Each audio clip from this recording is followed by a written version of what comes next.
Hey everybody, welcome back for another video. Something a little different today. We're going to do a comparison between the Elektron Digitakt and the Novation Circuit Tracks. So let's jump right in. All right everyone, so here's the quick rundown between the Digitakt and the Circuit Tracks. First of all, let's talk about sample tracks. So Digitakt is a sample player and sampler. So it has, these top 8 tracks are all 8 sample tracks. The Circuit Tracks has the samples on the drum tracks. They call them drum tracks, but they're actually sample tracks, sample playing tracks. So there are 4 of those, 4 sample playback tracks here versus 8 sample playback tracks here.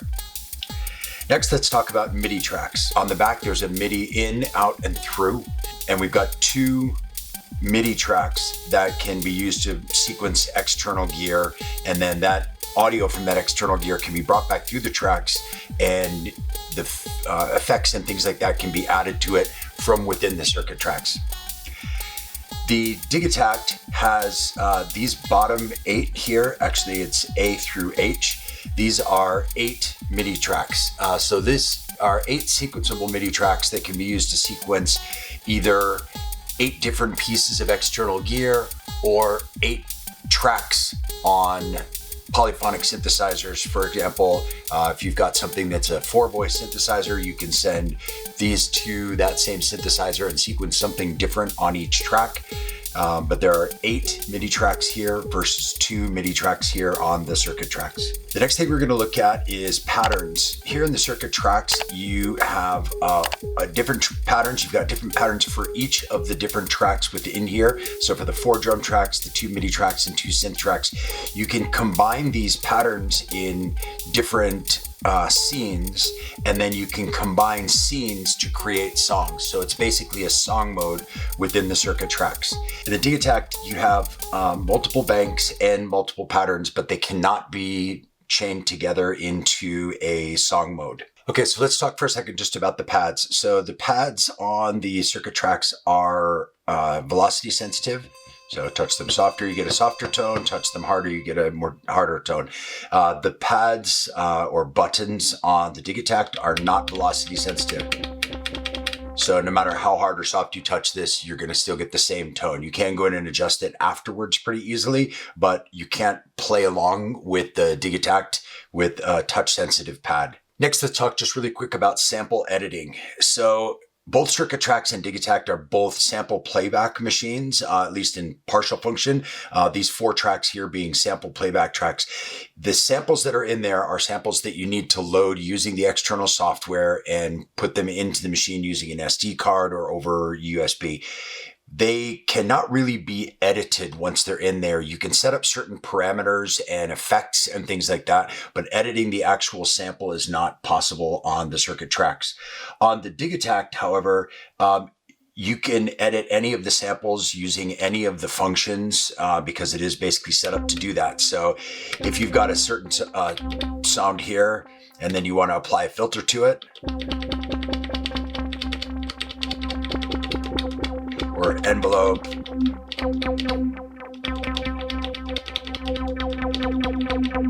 or if you want to go into the amp envelope and do something with that, overdrive,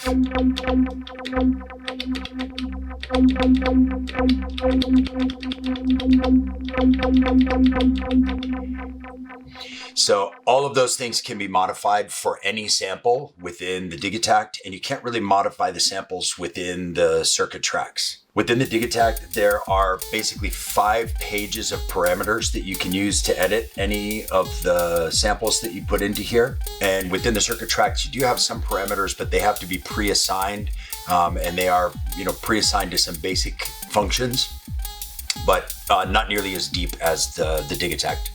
Something else that's unique between these 2 different machines is that within the Circuit Tracks, the drum hits or whatever you have, if it's a sound here, this sound, if you wanted to play it in note mode, you end up just playing whatever is the note that is for that particular drum track. And this can't be played chromatically. You can adjust the tone, but It's not set to any sort of a scale, and it can't be played chromatically from within the individual sample. With the Digitakt, if you have a particular sound that you want, and you can just go into chromatic mode, and then this becomes a chromatic keyboard for any sample.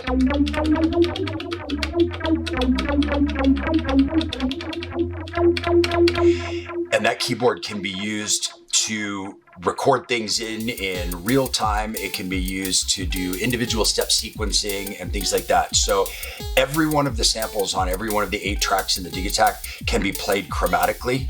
And you've got multiple octaves up and down as well using these functions, whereas the sample playback within the tracks cannot be played back chromatically. And even where it can be tuned with the pitch, it's not tuned to a certain scale.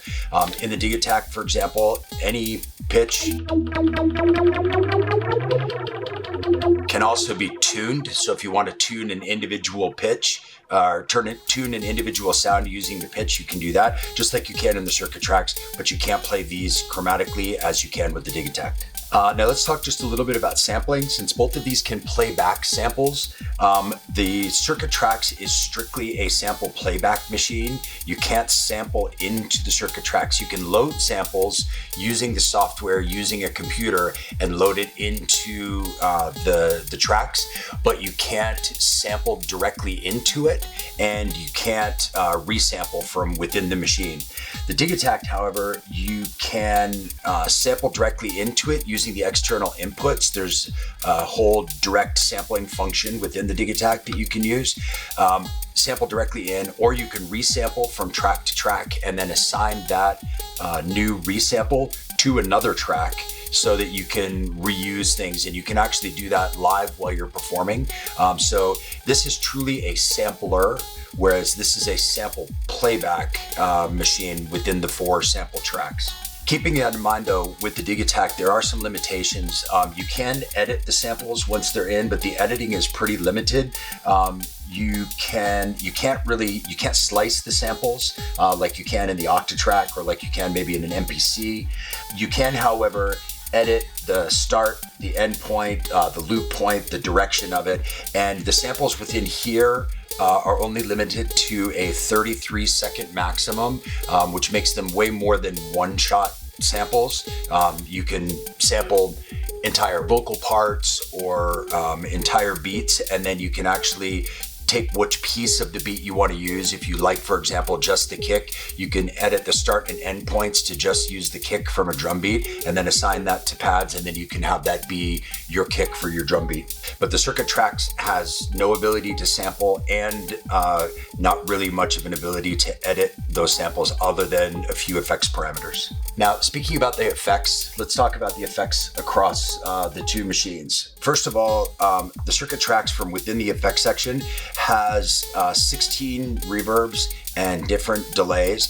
Those are set up as presets, and then once you select, for example, a reverb, you can assign it to whatever track it's going to be on. So drum 3, drum 2, drum 1, 3, 2, 1, MIDI tracks, synth tracks. So you can assign those different parameters. Same when you're using a delay, you've got one of the 8 different delays. You can assign that to one of the different or multiple different tracks as a send. And these are strictly presets. They can be adjusted from within the software, but within the box, they then become presets. Within the Digitakt, you have a similar send from each one of the 8 tracks within the effects. So when you go into these different effects, so you can see there's a reverb here, delay, send here, and these are sends that go to the reverb that you set up as the main reverb. Now the difference is, within the Circuit Tracks, these 16 different reverbs are reverb presets, where within this, there isn't set presets for the reverbs. It is still one reverb that you're sending each individual track to, but you can customize the reverb. So you can have different frequency gains. You can set pre-delay, post-delay. You can do high-pass filter. You can do low-pass filter. You can set up if it's pre or post compressor. You can adjust the volume of the reverb itself. So the reverb is a single reverb within the Digitakt, but it is a fully customizable reverb. Same with the delays, single delay, but fully customizable delays from within here. Delay has high pass and low pass filter, which becomes an effective band pass. You've got your feedback, you can add reverb to your delay, you've got the time of the delay, you can add ping pong. So the effects are fully customizable here, and they are effects sends, where here they are effects sends as well. They are not customizable, but there are 16 different reverbs and 8 different delays that are set up already as presets. Something else that's different between the two as far as the effects go, the Circuit Tracks has a master filter, which is high pass and then low pass, depending on the direction that you go. And that's a master filter for the entire device. Whereas the Digitakt has a filter section by track. So within each individual section, you've got either a low pass or high pass filter, or you can switch it off. And then you've also got a filter envelope, and then you can adjust and change the shape of that individual filter envelope, and that's per track.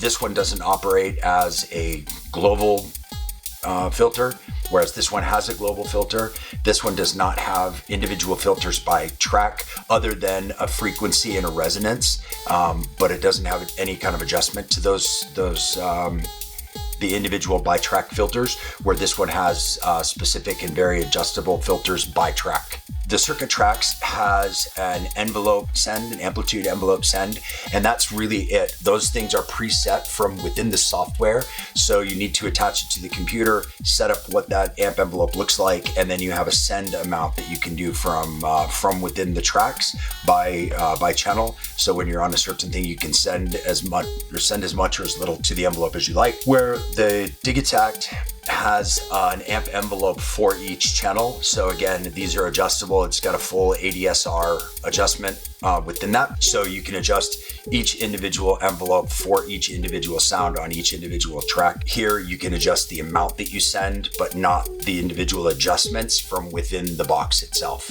One of the biggest differences between these two, and one of my biggest surprise features that the Circuit Tracks has, is within the effects. If you hit it a second time, the effects button, you get to the sidechain section.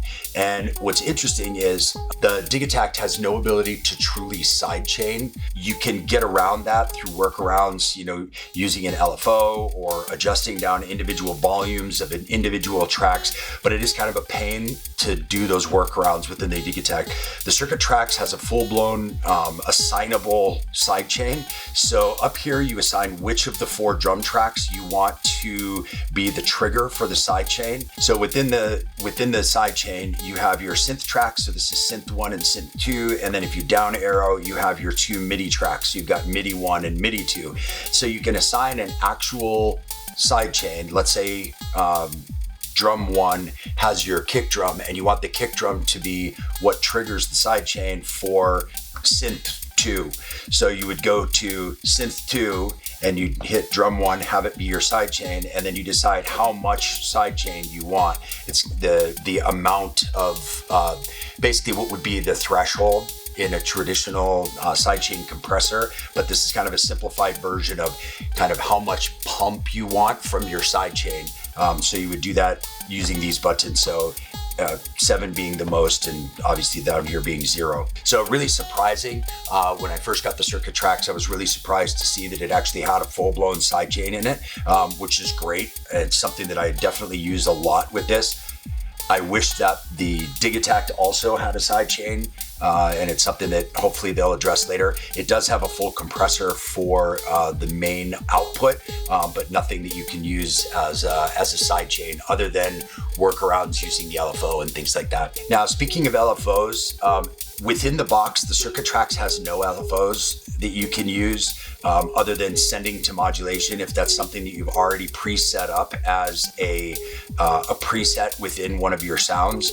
Whereas the Digitakt has actually LFOs that are assignable, and they're able to be done by channel. So whatever channel you're on, you have an LFO per channel, and you can assign that where you want that LFO to go, where you want it to be sent. So like, filter envelope of depth or attack time. And then once you assign it, then you can go back in and change the speed, the multiplier for the speed. You can change the waveform. You can change the start phase. So if you want it to recycle to 0 each time, or if you want it to start at a different place each time, different modes as well. So it can be kind of like an on-off hold, or it can be a trigger mode, or different things like that. And then you have a depth for your LFO as well. So one LFO per channel. And that includes the MIDI channels as well. And the Circuit Tracks has no assignable LFO from within it. Now, we can talk about the external software a bit, because that's where you can use an LFO with the Circuit Tracks. You can build LFO into the Synth tracks, which we'll talk about in just a little bit, but you need the software to do this. And the software for the Circuit Tracks is called Components, and it's how you control your synth presets, set up all of your MIDI parameters, how you set up your drum tracks. You create packs to bring in presets and sample setups and files worth of samples and things like that. You do all of that from within the Components software. The software that accompanies the Digitakt is called Overbridge, and both connect via USB. Both can be run into a DAW using that. One of the main differences being that with Overbridge, that Overbridge is capable of doing audio over USB, and it allows you to take the 8 audio tracks and take them into your DAW over USB on 8 separate tracks, so that you could actually do final mix downs or add different effects or tweak sounds or things like that by track. Once you've built something as a sketch within the Digitakt, Overbridge allows you to split it all back up by track in one go in your DAW of choice, whatever that may be. You can also send out all 8 of the MIDI tracks to different channels as well. So you could technically get 16 sequence tracks coming out of this via Overbridge into your DAW. With the Circuit Tracks, if you want to record something that you've created as a sketch within the Circuit Tracks and you want to build it out in a DAW into a full track, you would need to mute different tracks and record them in audio one by one. You can send the MIDI tracks out at the same time via the software into your DAW. But with the audio tracks, whether it's a sequenced sample track within the drums or whether it's one of your synth tracks, those would need to be muted and recorded out via audio on a one-by-one, track-by-track basis. And you can't multi-track out from the Circuit Tracks, which this is a pretty big limitation for me, but again, it depends on how you use it. If you're going to use these as a sketch pad to start building full complete tracks, you'll get to a certain point where you've come up with a really interesting sketch on both, and then getting it from the Circuit Tracks into a DAW to finish is possible, but it's a bit more work and a bit more clumsy to get it into a workspace where you can finalize it on a track by track basis. Whereas with the Digitakt, it integrates much more easily into a DAW and also into a live set. I'm going to be doing a video coming up here pretty soon. I'll link it up above here once I do create it. And it's going to be about how I use the Digitakt within my workflow, which is I use this as a sketch pad, and then I integrate this into my live set. And then I take those sketches and I send them via MIDI to my other instruments within my live set. And there's actually the ability within the Digitakt to copy a track from an audio track and paste it to a MIDI track. So if you create something with an interesting sound that you like, or with an interesting melody or something like that within an audio track, but then you bring it back into your live set and you would love to hear that same melody, but you'd love to do it with one of your other outboard synthesizers, you can copy that exact track with all of the trigger functions with, you know, filters and effects and amp and everything like that. You can copy all of that to a MIDI track, and it will send that to your outboard synthesizer, so that you can use what you created via audio here as a MIDI output to an outboard sequencer. Within the Circuit Tracks, you first of all, you can't do the multi-track out, whether it is hardware or software, and you can't copy and paste from a synth track to a MIDI track. So if there's something that you do within a synth, it stays a synth. And if there's something that you do within MIDI, it stays MIDI. And with the Digitakt, you can copy those back and forth, which allows it to integrate more into outboard setups. Speaking of the MIDI, one other big difference is that all of the MIDI functions are assignable from within the box, within the Digitakt. They are not assignable from within the box other than the channel that you're going to be sending it out on. The rest of it is not assignable from within the box on the circuit tracks. So you can send control change signals, and you can set those up and program what those are for the different functions of the different knobs that you can send via MIDI, and you can set all that up within the box in the Digitakt, and you can't do that within the circuit tracks.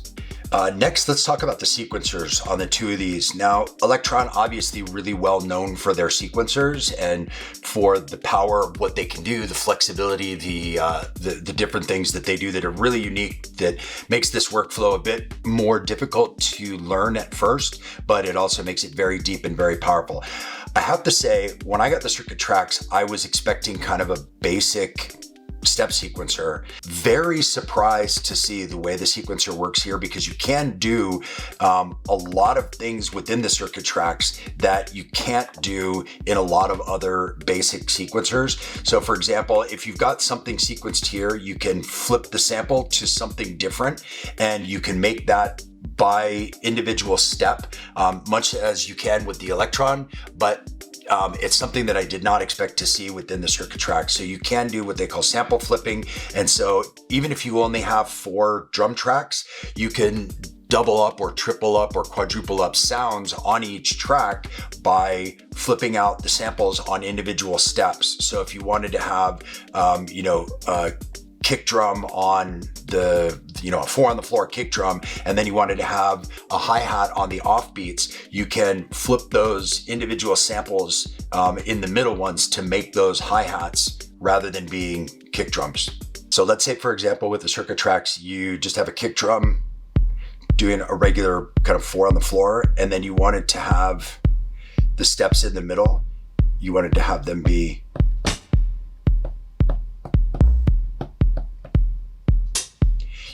that be, hi-hat, so you can make those individual steps.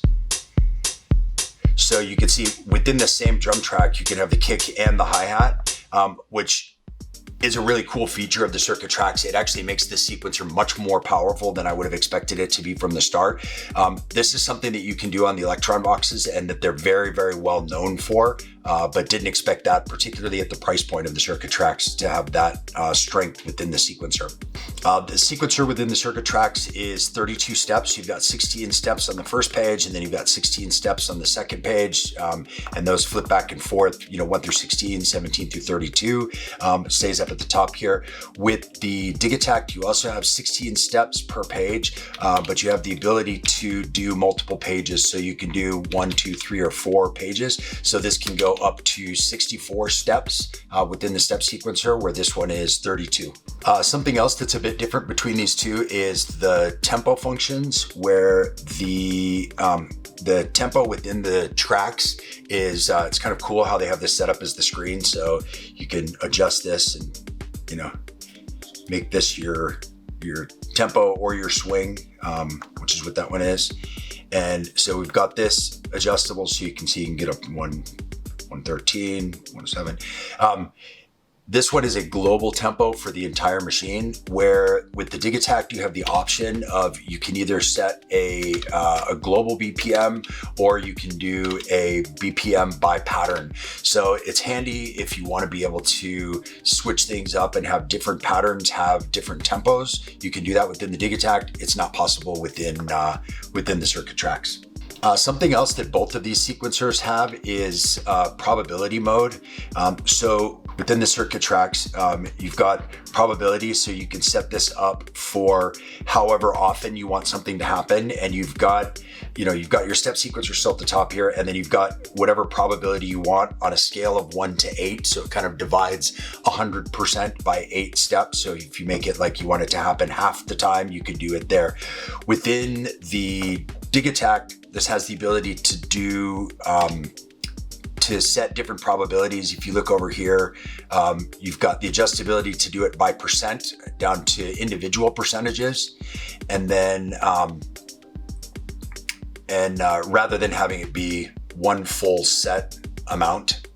Something else you have within the Digitakt is you've got what's called conditional triggers, so that if you want a certain trigger to happen a certain amount of the time, so you've got the ability to do this by percent as well, as you can see, but then you can also do things like have it be fill, which means this trigger only happens if you're pressing down the fill button. So as a performance thing, you can set up rolls and things like that and have them only activate when you press the fill button here.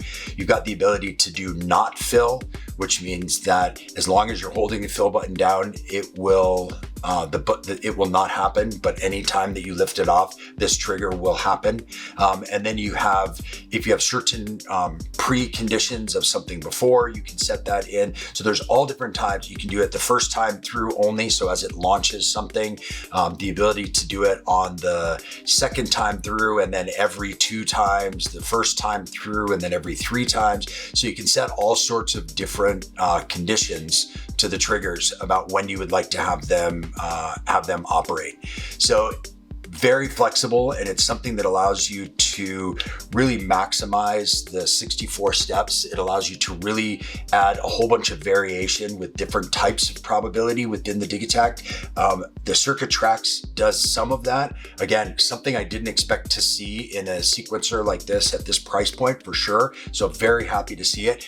It is a little bit limited compared, obviously, but it is really a great feature to have in order to be able to really maximize the 32 steps of this sequencer, to be able to add some probability and have things only happen every few times. And that means that it will seem like the sequences are much longer than just 32 steps. A couple really unique functions of each one of these. As I mentioned before, the Circuit Tracks has the ability to do patterns and turn those patterns into kind of custom scenes by selecting the version of the pattern that you like, make that into a scene, and then you can actually use those scenes and you can loop them together. You can actually also chain patterns together really easily within the Circuit Tracks, and that's not something that you can do within the Digitakt. Very unique feature to the Digitakt is being able to reload the pattern. So if you've got a pattern that you're playing within the Digitakt, and you like the way that pattern's going, you can save that to a temporary area, and then you can go in and take certain steps and you can mess with those and add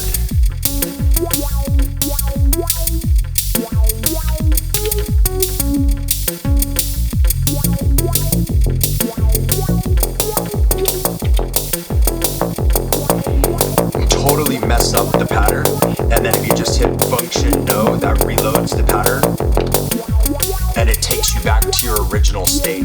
So really super handy for as a performance function to be able to completely mess up your pattern, whatever you're doing, and really kind of play around with it and improvise and kind of go really far out on a limb away from what you were doing from the start. And then just know that at the hit of a key, you're right back to where you started from before. So it really frees you up when you're doing a performance to be able to really try to experiment and do some unique different things, because you know that you always have a safe base, home base that you can come back to.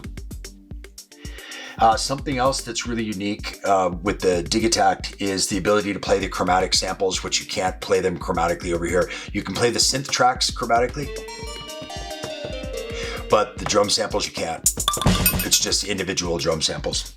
So let's talk about in-the-box synthesis first. We'll talk about full synthesis afterwards. From within the box, neither of these boxes actually has a synthesizer really within the box that can be tweaked and modified, and sounds that can be created and designed. The Circuit Tracks has the ability to modify parameters of its synth engine that have been preset from the software outside. So it has a true synth engine. It's a real synth engine, but it can't really be sound designed from within the box. You've got oscillators that you can mess with, your amp send, filter envelope, filter frequency, resonance, modulation that you've preset, and then effect send.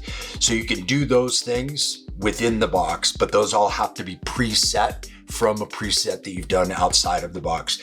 Within the Digitakt, there is no synth engine. However, it does have the ability to do single cycle waveforms that you can repeat and actually turn that into a sort of synthesis within the box. So one thing that the Digitakt is able to do, even though it doesn't have an actual synthesizer in there, is it comes preloaded from the factory with a bunch of single cycle waveforms. So if, for example, we go in and we select, just show you here. So within the factory settings of the samples, you go to Toolbox and then Oscillators. And each one of these in this whole row here is a single cycle waveform. So it's basically one cycle of whatever type of wave that they've put in here. And there's a whole bunch of different ones to mess around with. So if we just select one of these and then back out of here. So we've got this now on channel 8. We want to make sure that it is set to play forward and loop. And what that does is it takes that single cycle of the waveform when you hit it and it loops it over and over and over again. And then you can adjust the speed and have that become in effect an oscillator. It's kind of a fake rigged way to do an oscillator. So now that one that we just added in there, and now we have all of the tools that we would normally use for the samples here, which we can effectively use as subtractive synthesis. So if we go in, for example, to our filter page, we can adjust the envelope.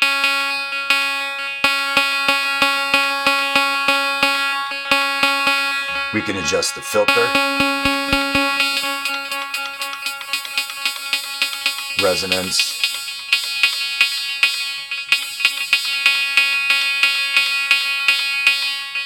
and then in the amp, we can do the same thing. Attack, decay, sustain. And then we've got an overdrive as well.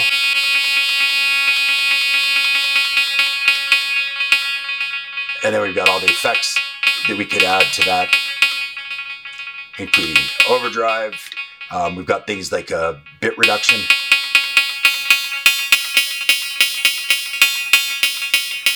We can individually tune this.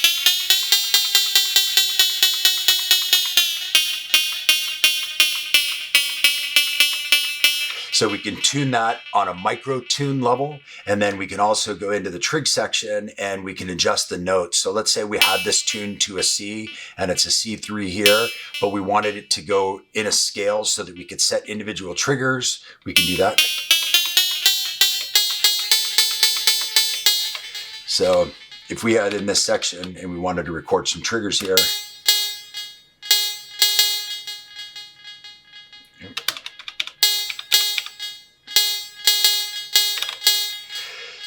and let's say we wanted to modify these triggers,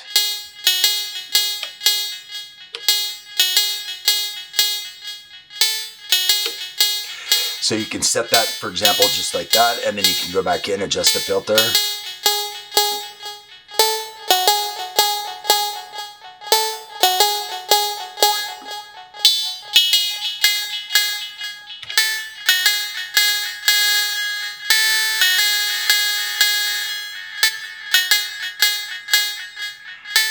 So you see, there's a lot that you can do with this that you would normally do within a synthesizer, even though this is not truly a synthesizer.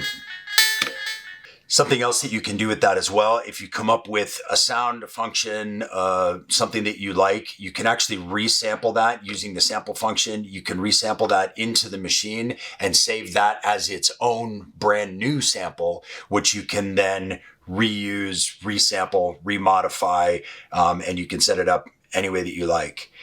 Something else with this sound that we've made here is that if you go into chromatic mode, you can then play that new sound, that new sample, or that new preset. So you can play those chromatically as well. So even though this isn't truly a synthesizer, there is the ability to do synthesized sounds within this using the single cycle waveforms, and it makes this much, much more powerful. Now, all that can be done within the box, even though it's not a true synthesizer. Within the Circuit Tracks, it's a bit different. The synth engines in this are actually really synth engines. There's 2 oscillators, there are 3 envelopes, there's 2 LFOs, plus macros that you can program within these buttons here to be able to adjust those. You do need the computer to be able to set up your presets, but you're actually doing a preset of an actual synth engine, where this is a single cycle waveform that's being synthesized into a sound. So this does truly have 2 synth tracks, where this has actually the ability to do that on all 8 of the audio tracks. And then if you like the pattern that you create using one of those, you can copy that into a MIDI track. And then when you integrate that with your hardware, you can then have that same sequence be controlling your outboard MIDI hardware. Probably one of the biggest differences between the Digitakt and the Circuit Tracks is the fact that the Circuit Tracks, you'll notice here, has no power supply plugged into it, and it's working just fine because it does have an internal power supply. It has a built-in rechargeable lithium-ion battery. Goes for about 4 hours, which is great. I do wish it was a little tiny bit longer, but the fact that it exists already makes it an amazing thing. The Digitakt does not have an internal power supply, so it does need to be plugged in one way or another. It can be powered using a ripcord and an external power brick, which I've got another video about that, which I'll link up above here, about how to run the Digitakt and other Elektron boxes off of battery power. But it isn't truly a battery powered device. It's kind of a workaround, a hack in order to get this to be able to be operated using an external battery, where the Circuit Tracks has a built-in internal power supply. Makes this much lighter and easier to carry around, easily fits into a backpack or a bag or anything like that, as they both do. You can see they're both very small. The form factor is great of both of them. The Circuit Tracks weighs about 1/3 what the Digitakt weighs. It is plastic and this is metal, and there's a lot more inside this box, but because of that, this is much lighter and much easier to transport. So if it's something that you're looking at bringing around, throwing in a backpack so you've got it for your lunch break or your break between classes if you're in school, this is a much lighter and easier to move around piece of kit. You know, both of these devices are phenomenal values at their price point. Now, the Circuit Tracks new is $399, the Digitakt new is $799, so it's about twice as much as the Circuit Tracks, but I think the Circuit Tracks hits way above its weight. At $399, I haven't seen anything out there that does the diversity of what this can do, and is truly a battery powered device and has a real built-in synth engine and the ability to do a true sidechain and things like that. So Circuit Tracks is a fantastic value at $399. At $799, the Digitakt is also a fantastic value. When you look at what else is out there for $799, to be able to have the power of this sequencer, you know, 8 tracks of audio, 8 tracks of MIDI sequencing, the way that you can do all of the really powerful Elektron sequencer things, plus the synthesis using the single cycle waveforms, plus the ability to sample in, do some very basic edits within the samples as far as start points and end points and things, but then being able to use all of these parameters to be able to modify each one of those samples is, it's really a terrific feature set for something at this price point. You know, to kind of sum these up, this one has sidechain. It's a real synth. Definitely has the portability going for it. Definitely has the simplicity of workflow, and it's very, very intuitive to work with. And it also has the song mode. Those are some amazing features for something at this price point. The Digitakt has sampling, definitely has the best sequencer out there, most powerful sequencer and versatile sequencer out there. I like the Digitakt for its tweakability, if you want, the ability to be able to tweak and modify and change and customize so many different parameters. And that gets us to really what the Digitakt has going for it most over the tracks, and that is its depth. On the surface, they both do a lot of the same things. The Digitakt just has many more layers below the surface within the same box, where the Circuit Tracks has a bunch of different layers as well, but you do need to connect to a computer to get a lot of those layers. Now, finally, who's it for? The Circuit Tracks is really for a beat maker, somebody who's looking to make loops and sequences and things like that they can export as an entire loop and maybe use in another track, or they want to use it as something to mess around and generate ideas. It's kind of a portable sketcher and a jammer, if you want, where the Digitakt, it really is for somebody who is a sequencer, somebody who likes to program sequencers and play sequencers as if they're instruments, someone who's a sound designer and really likes to be able to dig deep and tweak into the sounds and modify each one individually. Somebody who's a sampler and who likes that workflow and being able to sample in and then use that and then resample within that. And then also, I would say somebody who's really producing finished tracks and using this as a sketchpad to move on to finished tracks. This integrates into a DAW or a DAW-less workflow after you've sketched out the idea in a much more fluid way than the Circuit Tracks. Check out my other videos so you can see how I use each one of these in the workflow. I will say, I have both of these. I'm keeping both of these. I use them both for completely different things.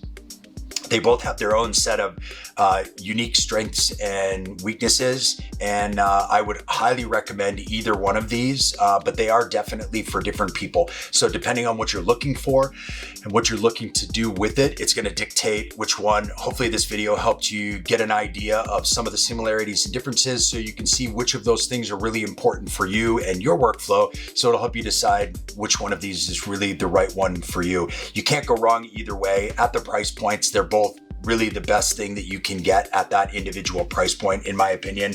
So I would highly recommend those to you. And as I said, check out my other videos so you can see how I use both of these, and hope you got something good out of this video, and we'll see you in the next one. Thanks. Peace.